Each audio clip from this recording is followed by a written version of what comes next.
Está na hora do Café Missioneiro, até às 14h. Acompanhe a sua revista diária da Novos Horizontes com o jornalista e comunicador Fábio Della Rui. Boa tarde, hoje é quarta-feira, dia 4 de junho de 2014. O mundo gira muito rápido e os produtos que surgem de uma rapidez impressionante. Comemoramos hoje a chegada de mais um gadget considerado que ele está entre os 10 mais importantes. Tem gente que sobrevive, vive feliz sem isso, mas o Chromecast da Google já está à venda no Brasil por um preço sugerido de R$200. Por que eu começo o programa falando sobre isso? Este é um dos equipamentos que auxiliará emissoras como a Novos Horizontes TV a serem mais difundidas. Ou seja, nós iniciamos a nossa operação contando com os novos produtos que estão chegando ao mercado. A partir de hoje, isso é uma propaganda de graça, porque é de nosso interesse, Casas Bahia, Extra e Ponto Frio comercializam o produto que potencializa, que turbina as TVs que temos em nossa casa. Vocês podem pesquisar, Chromecast é o nome do equipamento que fará com que vocês possam assistir, quem ainda não tem condições de assistir a Novos Horizontes TV, através desse equipamento. Comigo hoje no estúdio, duas presenças importantes, professores da URI para tratar de questões distintas, porém correlatas. A Semana do Meio Ambiente será o pano de fundo para o nosso bate-papo com a professora Zuleika Souza dos Santos e o professor Flávio Kiekov. Ela, especificamente na questão de um novo serviço, de um novo laboratório que a URI passa a contar, e o professor falando sobre a semana acadêmica e o seminário das engenharias. Tudo isso nos próximos 45 minutos aqui no Café Missioneiro, na nossa multiplataforma da Novos Horizontes Rádio e TV. Boa tarde, é um prazer recebê-los aqui. A professora volta, eu me lembro que a senhora esteve conosco, eu acredito que em março, né, na Semana da Água aqui, inclusive os ouvintes do programa, eu peço que a senhora pegue o microfone, às vezes a gente esquece. Professora, eu me lembro na sua última vinda aqui, até de uma manifestação um tanto corajosa sua em relação a um questionamento que a cidade inteira tem em relação ao cheiro do frigorífico. Aquilo, muitas pessoas elogiaram a sua postura e a sua tranquilidade em abordar um assunto que eu também não consigo entender porque que tem gente que tem medo de falar sobre isso, eu diria. Então, com isso eu dou boa tarde, lembrando aqueles bons momentos, e espero que a gente tenha, no sentido da divulgação do que a senhora está fazendo hoje aqui, um bom programa também. Boa tarde, professora. Boa tarde. Eu também acredito que podemos ter um bom bate-papo, tendo em vista que a nossa cidade está inserida nesse contexto mundial, que é a Semana do Meio Ambiente. Uma das formas com que nós podemos manter a nossa qualidade de vida ou deixar de ter qualidade de vida. E quando você aborda a velha questão dos odores desagradáveis que às vezes uma comunidade tem em função de uma indústria colocada num local não muito estratégico em relação às famílias, eu penso que é de bom alvitre que se continue a pensar essas questões, porque elas implicam na saúde de todos nós, né? Então, o laboratório, que é o motivo pelo qual a universidade me convidou a estar aqui nesse momento, ele vem prestar um serviço à comunidade que diz respeito à avaliação da qualidade da água, dos efluentes e de toda a situação que envolve recursos hídricos na nossa região. Uhum. Professor Flávio, muito boa tarde. Eu fico contente da sua presença aqui numa semana importante de pensarmos esta questão ecológica e para o senhor apresentar para nós o primeiro seminário sobre biocombustíveis. Então, meu boa tarde, seja bem-vindo ao Café Missioneiro. Boa tarde, Fábio. A gente agradece a oportunidade de estarmos aqui representando a universidade e divulgando o trabalho que a universidade está fazendo pela comunidade. Sobre o seminário de biocombustíveis, é o primeiro seminário que a gente está fazendo. Esse seminário ele está vinculado a um projeto. Esse projeto a gente está desenvolvendo vinculado também à Secretaria de Ciência e Tecnologia do nosso estado, e onde a gente está pesquisando um pouco sobre o biodiesel. E o seminário ele visa assim, a gente trazer essa discussão para a comunidade também. Então, na semana que vem, no dia 10, na terça-feira à noite, estaremos então realizando esse seminário, onde teremos a participação de algumas pessoas importantes, né, que trabalham nesta área e que com certeza irão contribuir para as discussões que serão ali realizadas. Nós teremos a presença do professor pesquisador do Instituto Federal de Educação lá de Santa Catarina, o professor Matheus Fontanelli. Ele pesquisa esta área, principalmente a parte de biodiesel, né, a aplicação em motores de combustão interna. E ele estará então conosco debatendo essa questão aí. Convidamos também um engenheiro químico Roberto Brunner, da empresa Biotecnos, aqui de Santa Rosa. Eles desenvolvem tecnologia nesta área, até inclusive tem um projeto que eles desenvolveram a nível de Brasil agora na Copa.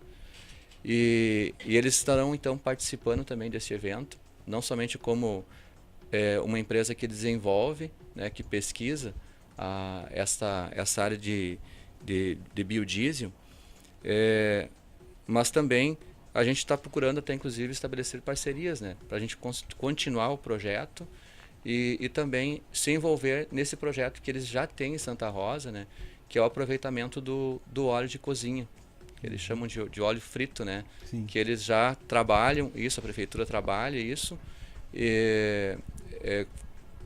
tornando esse óleo, no caso, reutilizável. Né?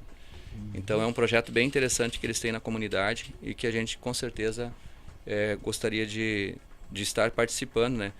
Se envolvendo nesse projeto com eles também. Convidamos também o seu Osmar Giovelli, que estará conosco também. Ele tem experiência, eles desenvolvem, eles pesquisam nesta área na empresa e então eles certamente darão uma boa contribuição, considerando que quando se fala assim em biocombustível, a gente, claro, sempre se focaliza mais no biodiesel de soja, né?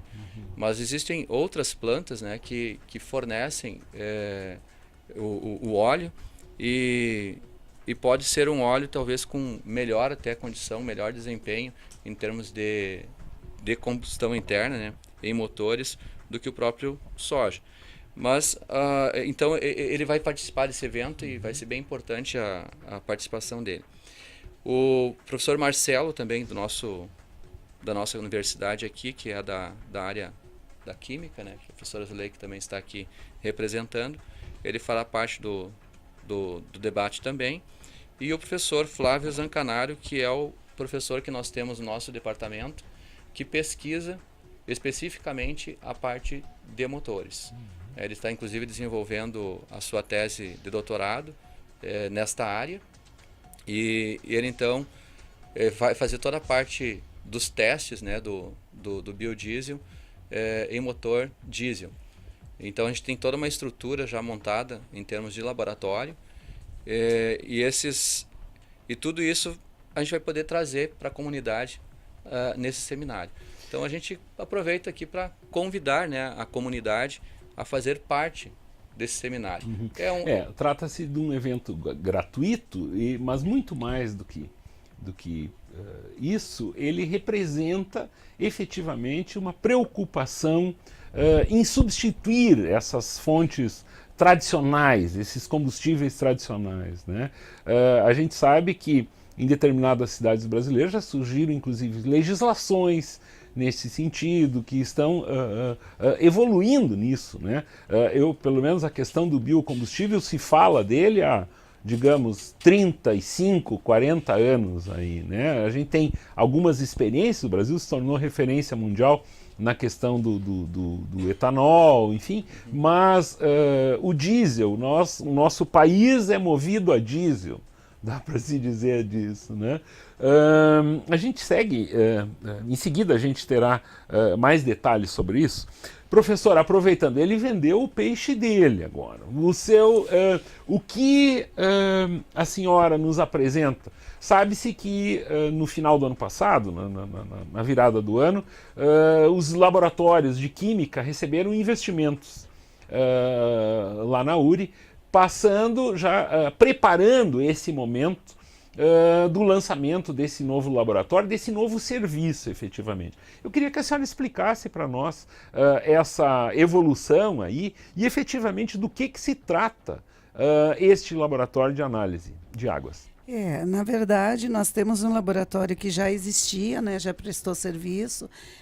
Nós inauguramos o laboratório em 2001, trabalhamos até 2007. Depois houve um lapso de tempo em que a universidade entendeu que esse laboratório não seria interessante no sentido de prestação de serviços externos. Nós continuamos a prestar serviços à pesquisa, ao ensino, e hoje nós reabrimos as portas para atender a necessidade da comunidade. Porque, na verdade, durante esses 7 anos em que o laboratório não esteve junto à comunidade, ele se aperfeiçoou no sentido de novas técnicas e também no sentido de aquisição de novos equipamentos. E ele retorna tendo condições de fazer análises e responder à necessidade, porque a comunidade não parou de nos procurar. Então, é aquele piscicultor que tem um problema, de noite está tudo bem com a sua atividade de piscicultura, quando amanhece, está com todos os peixes mortos. E ele não sabe por quê. E 90% das vezes é problema na água. Então, ele vem com a sua garrafinha de água e não era atendido. Então, a partir desse momento, ele poderá ser atendido. É também aquela família que tem um poço que está coberto e que não sabe se pode beber a água ou não, e que tem vontade, às vezes, de retornar ao consumo, isso no interior, inclusive. E essa família, então, pode vir novamente buscar o laboratório de águas da URI, que ele vai responder se essa água é potável ou não. É a indústria que teve durante longo período, foi nossa parceira, no sentido de não precisar mandar sua amostra para Porto Alegre, é onde a maioria faz as suas análises hoje, e pode vir no laboratório de águas da URI e ele vai prestar esse serviço. Professora, eu não consigo ouvir uma explicação como a sua sem pensar no seguinte: um cidadão comum que mora à beira do rio Itaquarinchim e que sente, num determinado momento do dia ou da noite, um cheiro. Se ele for até o rio colher uma amostra, ele poderá também usufruir desse serviço?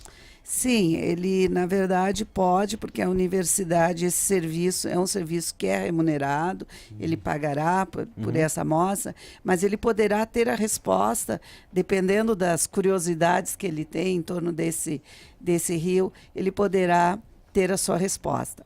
Agora, quando você quer unir a questão da água com a questão do odor, são coisas diferentes. Então, na verdade, o odor ele teria que ser uma amostragem da atmosfera que cerca aquele local. E hoje, inclusive, nós estamos nesse momento ainda não poderíamos dizer para ele qual é o composto que está fazendo esse odor, mas em questão de 1 mês nós estaremos respondendo a essa possibilidade também. Porque nós estamos com um novo equipamento que ainda está encaixotado e que deverá ser implantado, equipado e treinado o pessoal para responder a essa curiosidade. Eu falei a relação odor, claro que não, assim, por exemplo, sentiu esse cheiro, vai lá colher uma amostra da água. Mas o odor é o sintoma, principalmente à noite, nas proximidades do rio, de que existe alguma coisa na água. Né? E claro que isso se tem condições de identificar. Sim, isso sim. Na questão, por exemplo, sente um cheiro parecido com ovo podre. Em geral, a água contribui com esse tipo de odor também. Mas quando eu falei aquela colocação, é porque nós vamos ter 2 tipos de poluição. A atmosférica, que teria uma resposta, e a da água, né? Esse laboratório, hoje, ele poderia responder a questão da água.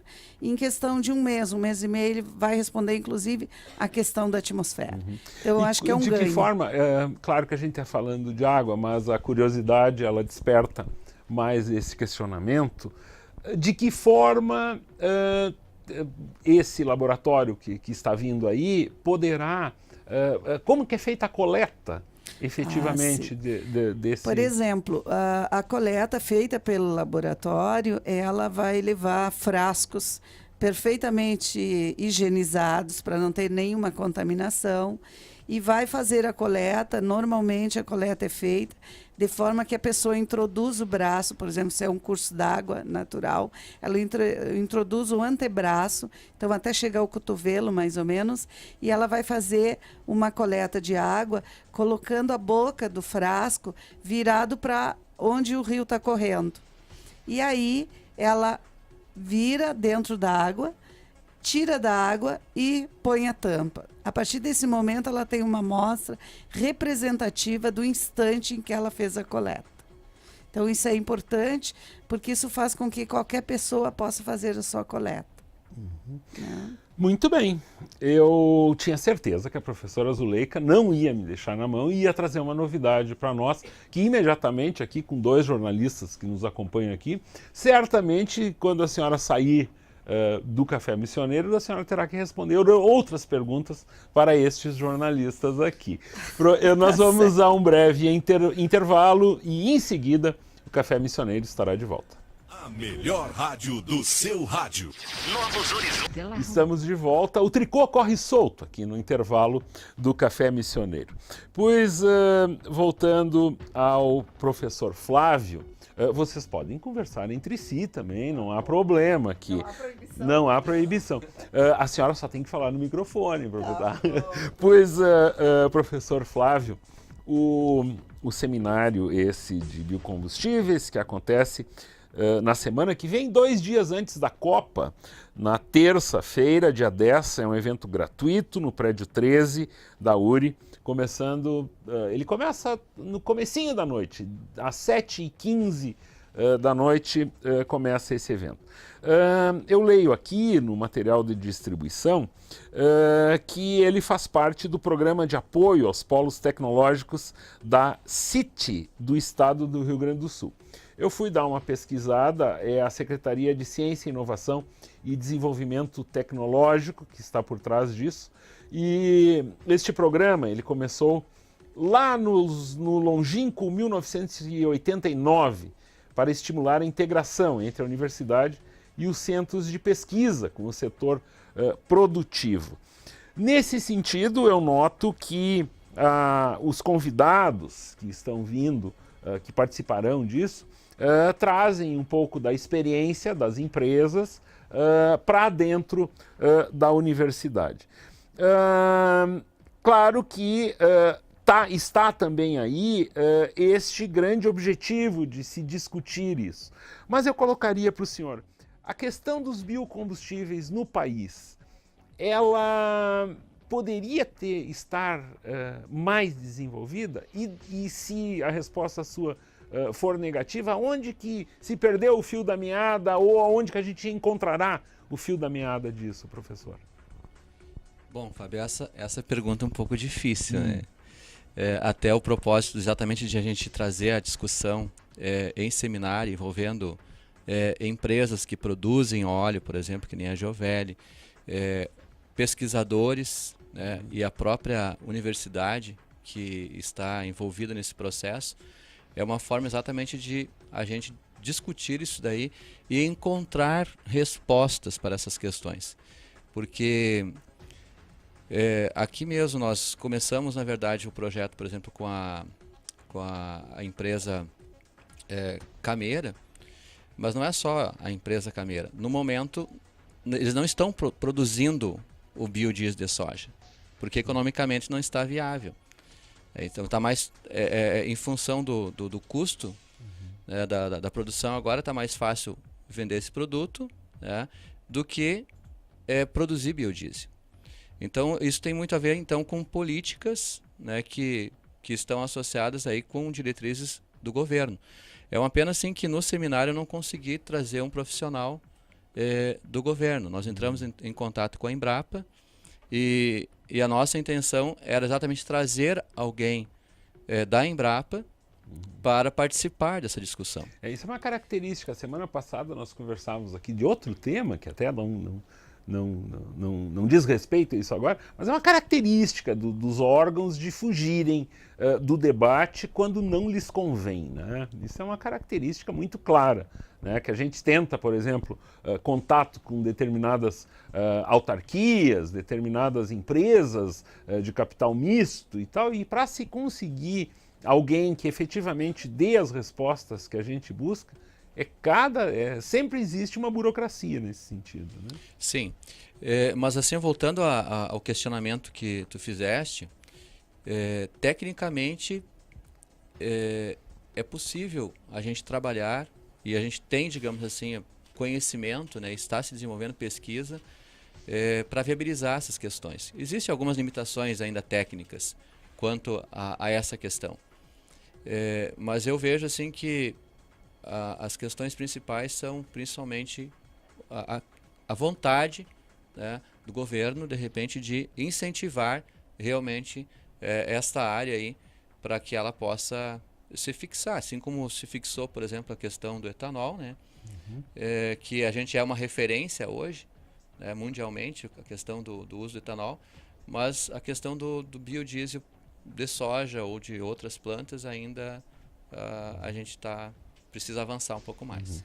Zuleika. Eu acho que o Flávio coloca isso de uma forma interessante. Eu penso que a questão realmente que nos falta é uma política de Estado sobre essa questão. Como nós tivemos, por exemplo, em 58 a criação da Petrobras, e a partir dali o Estado assumiu a Petrobras como uma política de governo e de Estado, nós não temos nenhuma política no sentido de aproveitamento do biodiesel, seja ele de qualquer forma. E nós temos várias instituições, não apenas universidades, trabalhando com isso. Nós temos, inclusive, a própria Eletrobras investindo nesse tipo de pesquisa, melhorando as condições de trabalho das universidades para essa produção. Mas não existe no conjunto de Estado, a nível de governos que assumam uma política nova e que traga isso como uma prioridade para o Estado, né? No momento que isso acontecer, independente de quem estiver no governo, passa a andar uma situação dessa. Porque hoje não adianta a universidade, tipo, com grupos como você está colocando do seminário, que estão trabalhando a questão da própria produção, a questão do uso no motor, a melhoria do motor para receber esse combustível. Se nós não tivermos, a partir daí, empresas interessadas em tornar isso carros novos, como você colocava no início da nossa discussão, antes do programa, em que carros fossem um custo menor. Hoje a gente sabe que alguém usar o próprio diesel já está bastante caro. E usar biodiesel, então, nem se encontra. Então, essa questão, eu penso que terá que ser equacionada pelo governo. É uma obrigação do Estado melhorar essa condição. Exatamente. Eu gostei da participação da Zuleika, porque ela coloca realmente a situação como está. Se a gente analisar, tudo tem uma finitude, né? Então, a questão do nosso combustível hoje, que a gente utiliza vindo de origem fóssil, isso vai, embora tenha perspectiva de produção aqui, até pela própria Petrobras, enfim, toda essa questão aí, temos que ter outras alternativas. E até nesse sentido que a semana acadêmica que a gente vai ter na semana que vem das engenharias, o seminário é um dia da programação. Sim. Os outros dias a gente estará discutindo outras fontes, digamos assim, de energias renováveis. Aqui entraria, por exemplo, a energia eólica, que vai ser bem discutida também. Tem energia solar, tem biogás, enfim, tem diversas outras fontes ainda que a gente precisa discutir. É claro que o enfoque do seminário a gente vai estar centrado mais no biodiesel de soja, mas é uma questão assim que nós precisamos desenvolver. E eu diria assim que a tecnologia tem. A Zuleika colocou, por exemplo, a questão de motores, né, apropriados, adequados para...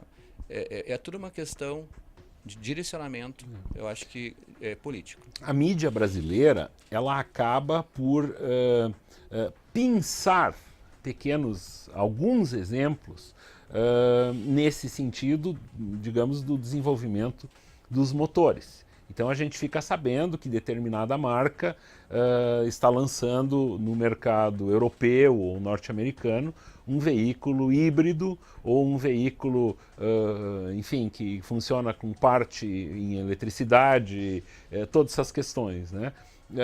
Muito rapidamente a indústria americana, principalmente, e japonesa, enfim, coreana, está desenvolvendo esses veículos que acabam sendo para nós eternos protótipos, eu diria, né? Nós temos aqui exemplos no país, agora na Copa, alguns veículos circularão aí, movidos a energia elétrica, apenas para ingleses europeus verem, né, que aqui também tem, mas na prática não tem. Itaipu está utilizando há 4, 5 anos uma linha completa aí, com o apoio de uma das montadoras, né, justamente porque é uma questão de necessidade, que não tem como um combustível fóssil ficar, um veículo com combustível fóssil andando naquelas zonas que tem pouca refrigeração, enfim, né?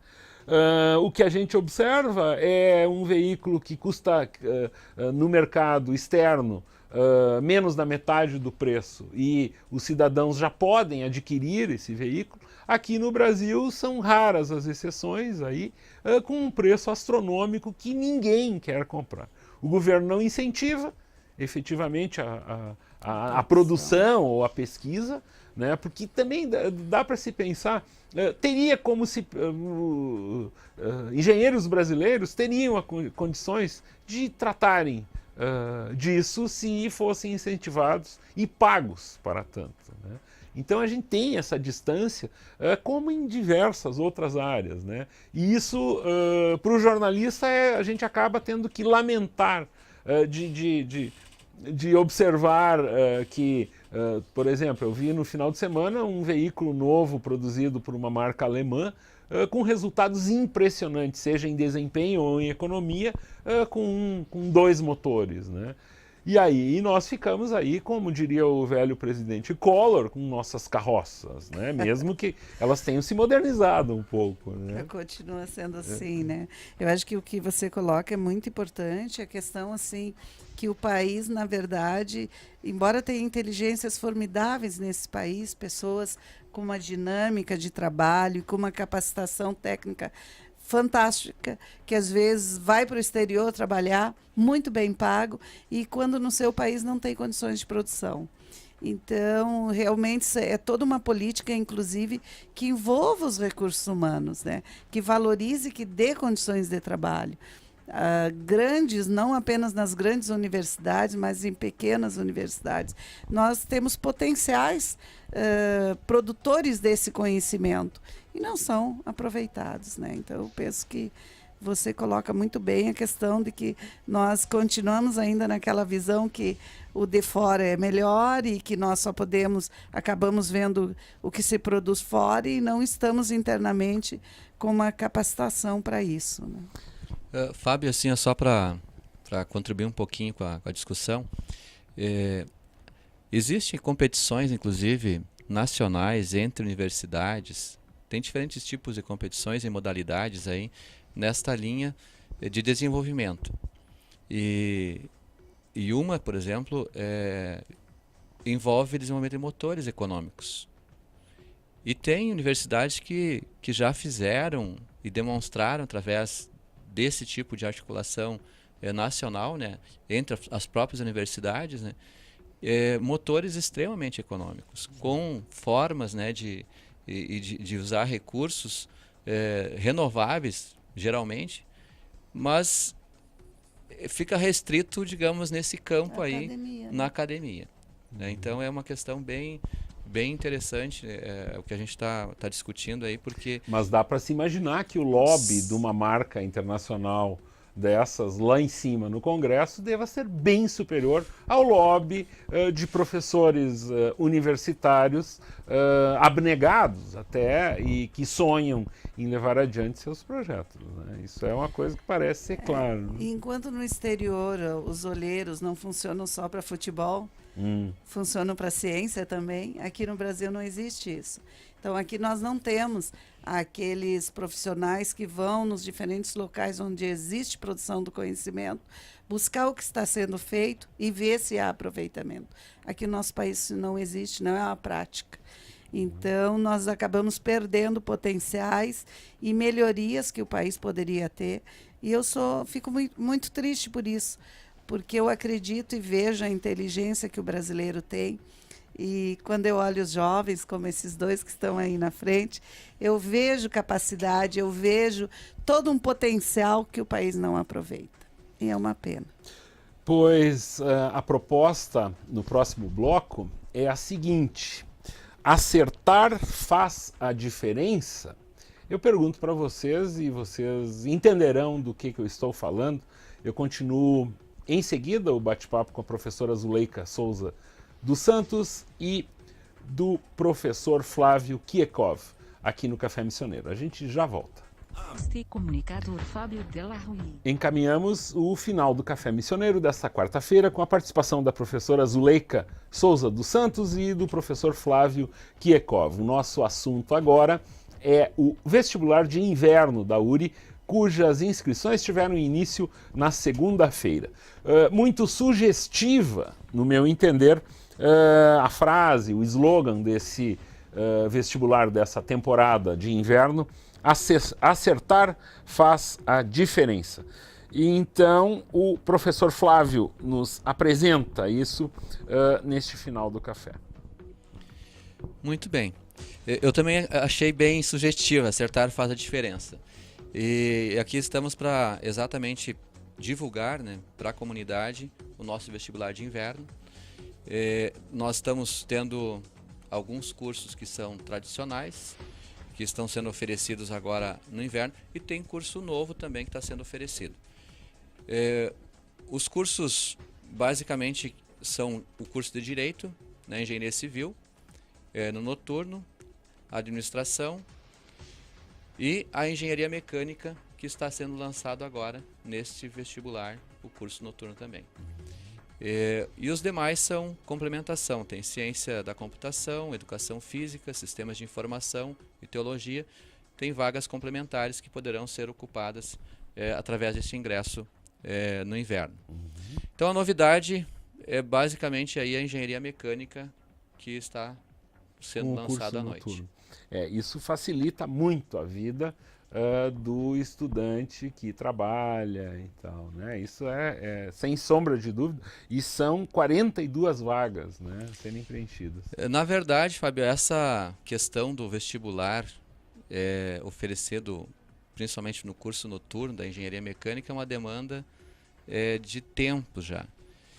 O nosso curso tradicionalmente é diurno, e a gente tem uma boa procura, uma excelente aceitação no mercado, mas as empresas têm muitas pessoas que trabalham e gostariam de fazer um curso de noite. E então, nesse sentido, a gente foi procurado, inclusive, por algumas empresas, né, para que a universidade ofertasse esse vestibular, então, para termos o curso à noite. A gente está oferecendo e a gente já tem, inclusive, assim, algumas empresas conveniadas, né, onde os seus funcionários, alguns funcionários interessados estarão participando desse processo seletivo. Então, realmente é uma demanda de tempo e que agora a gente está atendendo. Ainda o pessoal interessado pode se informar sobre bolsas e financiamentos, tem a questão do ProUni, do FIES, tudo isso, né, professor? Sim. Nós temos essas vagas que tu colocaste ali, 42 vagas, em função exatamente de que tem as vagas destinadas ao ProUni, né, pelo sistema do governo, através do Enem. Então é importante que as pessoas que têm interesse não deixem de fazer, principalmente a prova. Claro que já passou agora o processo de inscrição do Enem, mas é extremamente importante, teve um incremento, inclusive significativo, né? São quase 10 milhões de pessoas que estarão fazendo o Enem, e é uma oportunidade assim, fantástica de ingresso na universidade. E aqueles que não conseguirem o processo através da Bolsa ProUni, né, tem o FIES, que é uma oportunidade que também o governo oferece para pessoas carentes, pessoas que não têm a condição de pagamento, possa fazer não somente o vestibular, mas fazer a sua matrícula, inclusive não tendo recurso para a matrícula, né? Porque às vezes as pessoas têm aquela ideia, mas eu tenho que ter pelo menos o valor da matrícula.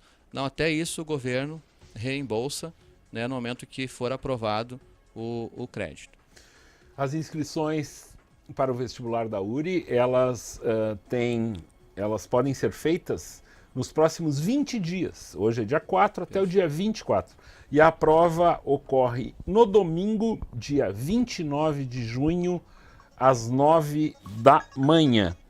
O Café Missioneiro está chegando ao fim. Agradeço muito a presença de vocês no programa e sintam-se convidados para estarem aqui novamente.